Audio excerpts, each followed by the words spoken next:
మాట్లాడరు.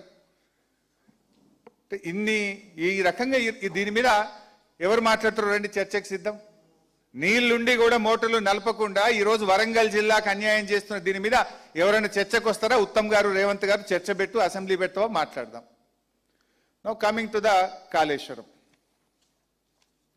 నిన్న రేవంత్ రెడ్డి గారు మాట్లాడుతుంటే నేను 6 పేజీలు మొత్తం అక్షరం అక్షరం రాసుకున్నా. ప్రతి అక్షరానికి సమాధానం చెప్తా. సొల్లు తప్ప, అబద్ధాలు తప్ప, అబద్ధాల ప్రవాహం తప్ప ఇంకోటి ఉండదు.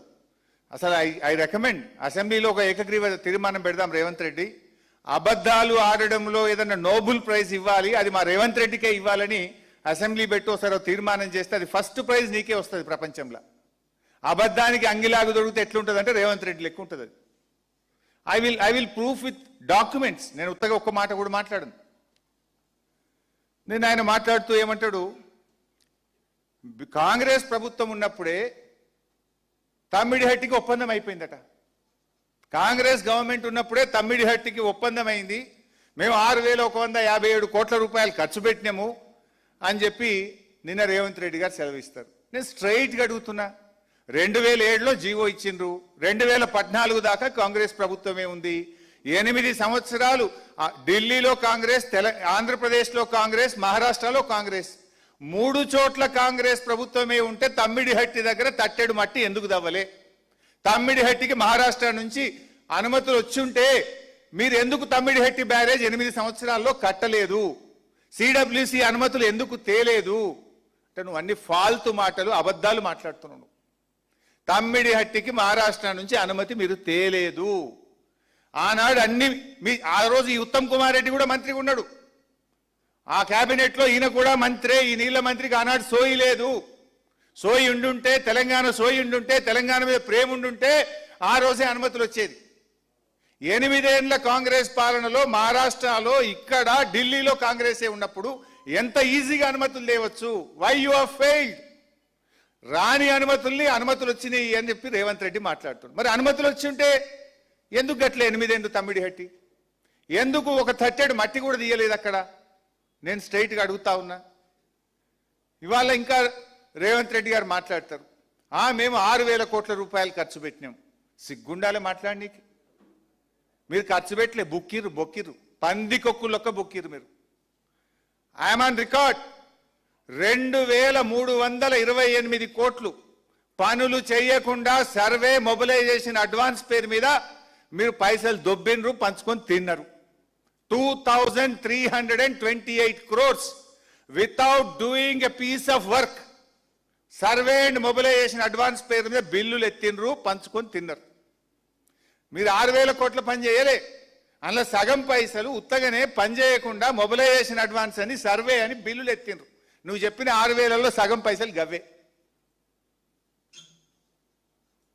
అంటే మీరు కమిషన్లు, మొబిలైజేషన్ అడ్వాన్స్లు, కాంట్రాక్ట్లు మీకు అలవాటు. బీఆర్ఎస్ వచ్చినాక మొబిలైజేషన్ అడ్వాన్స్ సిస్టమే రద్దు చేసినాం, ఈపీసీ సిస్టమే రద్దు చేసినాం. ఈపీసీ పేరు మీద అడ్డగోలు దోపిడిని ఆనాడు కేసీఆర్ గారి ప్రభుత్వం రద్దు చేసింది. ఇది వాస్తవం. నువ్వు మాట్లాడుతావు మేము ఆ రోజు కమిషన్ల కోసమో దీనికోసమో మేమేదో ప్రాజెక్టు మార్చినము అని మాట్లాడుతున్నావు. మీలాగా మేము ఎప్పుడు చేయలే. మా నిజాయితీ ఇది chronological order of BRS effort. ఏం చేసినాం ఇది చూపి బాబు. ఇందులో ఎంత కష్టపడ్డామంటే బీఆర్ఎస్ ప్రభుత్వం వచ్చిన 2 జూన్ 2014 నాడు బీఆర్ఎస్ ప్రభుత్వం వచ్చింది. ఆనాడు కేసీఆర్ గారు నీటిపారుదల శాఖ మంత్రిగా నాకు అవకాశం ఇచ్చిండ్రు.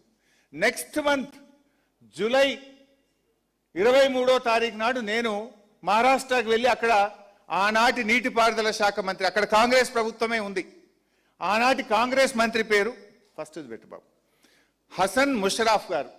హసన్ ముషరాఫ్ అని ఆనాటి కాంగ్రెస్ ప్రభుత్వంలో మహారాష్ట్రలో నీటిపారుదల మంత్రి దగ్గరికి విత్ ఇన్ ఏ మంత్, మాది 2 జూన్ నాడు గవర్నమెంట్ ఏర్పడితే జూలై లోపల అపాయింట్మెంట్ తీసుకున్నా పోయినా, బాబు మీతో కొట్లాటొద్దు, నన్ను మా ముఖ్యమంత్రి గారు పంపిస్తే నేను వచ్చినా, మేము తమ్మిడిహట్టి దగ్గర బ్యారేజ్ కట్టుకుంటాము అంటే ఆయన నవ్వి ఒక మాట అన్నాడు, 7 సంవత్సరాల నుంచి మా కాంగ్రెస్ ముఖ్యమంత్రులు ఉంటేనే మేము అనుమతి ఇవ్వలేదు, ఎట్టి పరిస్థితుల్లో తమ్మిడిహట్టి దగ్గర 152 మీటర్లకు అనుమతి ఇవ్వము అన్నాడు.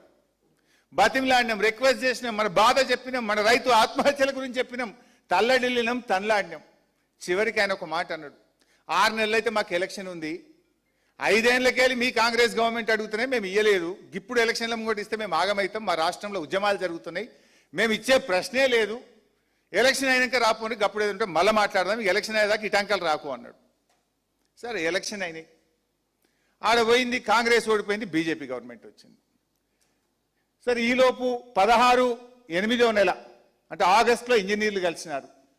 మళ్ళీ బీజేపీ గవర్నమెంట్ రాగానే గిరీష్ మహాజన్ గారు అని అక్కడ బీజేపీ ప్రభుత్వంలో నీటిపారుదల మంత్రి అయిండు. వెంటనే మళ్ళీ పోయిన మంత్రి అయిన వారంకే పోయిన దొరకబట్టుకొని, ఎవరో గౌడు మా సిద్దిపేటలో చిన్నగుండెవెల్లో గౌడు, ఆయన కాన్స్టిట్యున్సీల లీడర్, ఆయన ద్వారా తొవ్వ పట్టుకొని ఎత్తుక్కొని అపాయింట్మెంట్ తీసుకొని ఆయన దగ్గర పోయి తనలాడితే, బాయ్ సాబ్ మేమే ఉద్యమాలు చేసినాం, అరెస్ట్లు అయినాం, జైల్లో పడ్డాం, తమ్మిడిహట్టి దగ్గర పెంచొద్దని పోరాడిన వాళ్ళమే మేమెట్లా అనుమతిస్తామో అని ఆయన అన్నాడు. మన అదృష్టానికి గవర్నర్గా తెలంగాణ బిడ్డ విద్యాసాగర్ రావు గారు మహారాష్ట్ర గవర్నర్, ఆయన దగ్గరకు పోయి బతిలాడినా. ఆయన రాజ్ భవన్కు ఇరిగేషన్ మినిస్టర్ని పిలిచి, చూడు భయ్ నేను కూడా గోదావరి జలాల మీద పాదయాత్ర చేసిన, ఇక్కడ చాలా క్రైసిస్ ఉంది, దయచేసి మీరు సహకరించడానికి ప్రయత్నం చేశాడు, కుదరలే. మళ్ళీ కేసీఆర్ గారు 5వ ఐటమ్ 17 ఫిబ్రవరి 2015, అది కేసీఆర్ గారి జన్మదినం, ముఖ్యమంత్రి అయిన తర్వాత మొదటి బర్త్డే. ఆయన బర్త్డే ముఖ్యం కాదు, తెలంగాణకు గోదావరి జలాలు ముఖ్యమని కేసీఆర్ గారు స్వయంగా మహారాష్ట్రకు వచ్చి అక్కడ ముఖ్యమంత్రి గారిని, నీటిపారుదల మంత్రిని ఆయన కలిసి బతిలాడిండు, మాకు ఎట్లన్నా తమ్మిడిహట్టి దగ్గర అనుమతి ఇవ్వండి, మేము కట్టుకుంటాము అని. 17 ఫిబ్రవరి 2015 నాడు కేసీఆర్